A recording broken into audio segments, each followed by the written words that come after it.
السلام علیکم۔ اس ویڈیو میں ہم بتانے والے ہیں افسانہ کیا ہے، مختصر افسانہ کیا ہے، افسانچہ کیا ہے، وحدت تاثر کیا ہے، افسانے کی اجزائے ترکیبی میں کون سی چیزیں آتی ہے۔ تو چلتے تمہید انٹروڈکشن کہ افسانے کی شروعات کہاں سے ہوتی ہے۔ تو افسانہ جو ہے داستان، ناول اور افسانہ دراصل ایک ہی نثری صنف کے مختلف روپ ہے۔ ان تینوں کو ملا کر افسانوی ادب یا فکشن کا نام بھی دیا جا سکتا ہے۔ ان تینوں کی بنیادی خصوصیات ایک ہے اور وہ ہے قصہ پن، یعنی ہر قدم پر یہ جاننے کی خواہش کہ آگے کیا ہوا ہے اور اس کے بعد کیا ہونے والا ہے۔ یہ کہانی پن یا قصہ پن ہی فکشن کی جان ہے۔ یعنی یہاں پر جو ہے داستان جو ہوتی ہے، ناول، داستان اور افسانہ دراصل ایک ہی نثری صنف ہے اور تینوں کو ملا کر جو ہے ایک فکشن کا نام دیا جاتا ہے، اور اس میں کہانی پن اور قصہ پن کو بنیادی حیثیت حاصل ہے۔ افسانہ کیا ہے؟ ایسی مختصر کہانی جو ایک نشست میں پڑھی جا سکے اور جس میں زندگی کے کسی ایک پہلو کو بیان کیا جائے، افسانہ کہلاتی ہے۔ جس کو صرف ہم ایک نشست میں پڑھ سکتے ہیں اور کسی زندگی کے ایک پہلو کو یہاں پر بیان کیا جاتا ہے۔ افسانہ ادب کی نثری صنف ہے۔ لغت کے اعتبار سے افسانہ جھوٹی کہانی کو کہتے ہیں۔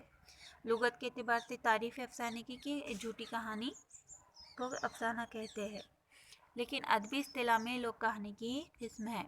ناول زندگی کا کل اور افسانہ زندگی کا ایک جز پیش کرتا ہے، جبکہ ناول اور افسانے میں توالد کا فرق ہے، وحدت تاثر کا بھی۔ افسانے کو کہانی بھی کہا گیا ہے، لیکن موجودہ ادبی تناظر میں افسانے سے مقصود مختصر افسانہ ہے جو کم سے کم آدھے گھنٹے یا آدھی نشست میں پڑھا جا سکتا ہے۔ افسانہ دراصل ایک ایسا قصہ ہے جس میں کسی ایک واقعہ زندگی کے کسی اہم پہلو کو اختصاراً اور دلچسپی سے تحریر کیا جاتا ہے۔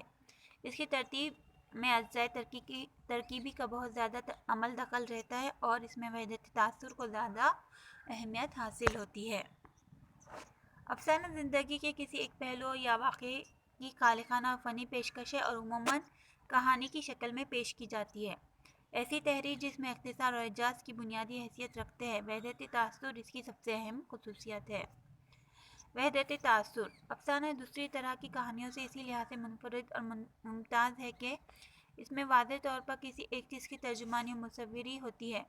ایک کردار، ایک واقعہ، ایک ذہنی کیفیت، ایک جذبہ، ایک مقصد۔ مختصر یہ کہ افسانے میں جو کچھ بھی ہو، ایک ہو۔ افسانے کی یہ خاصیت کہ یہ اپنے اختتام پر قاری کے ذہن میں واحد تاثر قائم کرتا ہے، وحدت تاثر کہلاتی ہے۔ قاری کے ذہن پر جو ایک واحد تاثر ہوتا ہے وہ اسی کہتے ہیں وحدت تاثر۔ ابھی دیکھتے ہیں افسانے کے بعد جو آتا ہے طویل مختصر افسانہ، لانگ شارٹ اسٹوری۔ طویل مختصر افسانہ دور جدید کی ایک الگ ادبی صنف کی حیثیت سے سامنے آیا۔ مختصر افسانہ اور ناول دو ایک ہی نوع یعنی کہانی کی نثری اصناف ہے۔ ان دونوں کے درمیان ایک تیسری صنف نے جنم لیا جس کو مختصر افسانہ کہا گیا۔ یعنی دورانی کے اعتبار سے طویل مختصر افسانہ افسانے سے بڑا اور ناول سے چھوٹا ہوتا ہے۔ افسانچہ مختصر کہانی، شارٹ اسٹوری۔ انسانی تجربے کو انسانی نثری صورت میں کم سے کم لفظوں میں بیان کرنا افسانچہ کہلاتا ہے۔ اور یہ جو ہے افسانچہ، یہ جو ہے انگریزی سے اردو میں متعارف ہوا ہے، جس میں شعور کی روح، اسٹریم آف کانشیسنیس اور آزاد فکری تلازم میں فری ایسوسیشن آف تھاٹ کی عملداری ہوتی ہے۔ شاعری میں مختصر نظم اور نثر میں افسانچہ ایک ہی نوع کی چیزیں ہیں، لیکن اردو ادب میں یہ افسانچہ جو ہے زیادہ مقبول نہیں ہو سکا۔ اردو میں افسانے کا ارتقاء کہاں سے ہوتا ہے؟ تو یہ مانا جاتا ہے کہ منشی پریم چند کا جو ہے دنیا کا سب سے انمول رتن جو ہے یہ پہلا افسانہ ہے۔ سجاد حیدر الدرم کی نشر کی پہلی طرف کو بھی پہلا افسانہ مانا گیا، لیکن جدید تحقیق کے مطابق جو ہے پہلا افسانہ نگار جو ہے راشد الخیری ہے اور ان کا پہلا افسانہ ہے نصیر اور ختیجہ۔ رجحان افسانے میں جو ہے دو رجحان ہیں، ایک حقیقت پسندی اور رومانیت پسندی۔ کرشن چندر پریم چند وغیرہ جو ہے جو لکھنے والے وہ ہیں حقیقت پسندی کے اوپر لکھنے والے ہیں، اور رومانیت جو ہے وہ راشد الخیری، اور اس کے علاوہ بہت سارے جو ہے افسانہ نگار اس میں شامل ہے۔ مختصر افسانہ نگاری کے اجزاء ترکیبی، اس میں سب سے پہلے پلاٹ۔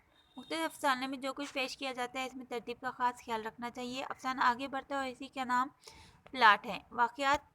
واقعات میں پہلے سے ترتیب قائم کر لی جائے تو افسانہ نگار ادھر ادھر بھٹکنے سے بچا رہتا ہے، مرکزی خیال پر اس کی نظر جمی رہتی ہے۔ کردار نگاری کے اہم جز ہے۔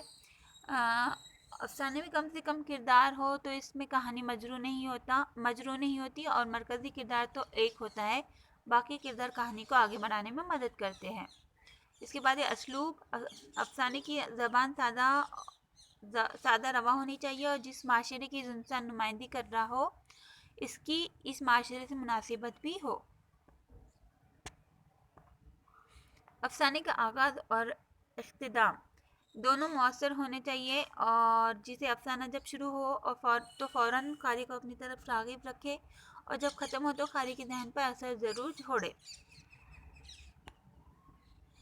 وحدت تاثر، افسانہ دوسری طرح کی کہانیوں سے اسی لحاظ سے منفرد اور ممتاز ہے کہ اس میں واضح طور پر ایک چیز کی ترجمانی اور مصوری ہوتی ہے، اور ایک واقعے کو بیان کیا جاتا ہے۔ ایک مقصد مختصر یہ کہ افسانہ میں جو کچھ بھی ہو ایک ہو۔ افسانے کی یہ خاصیت کہ اپنے اختتام پر قاری کے ذہن پر واحد تاثر قائم کرتا ہے، وحدت تاثر کہلاتی ہے۔ اتحاد زمان و مکان کا خیال رکھنا بھی افسانے میں بہت ضروری ہے۔ اس کے علاوہ افسانے کا آغاز، وسط اور خاتمہ بھی افسانے کی کامیابی کی ضمانت ہے۔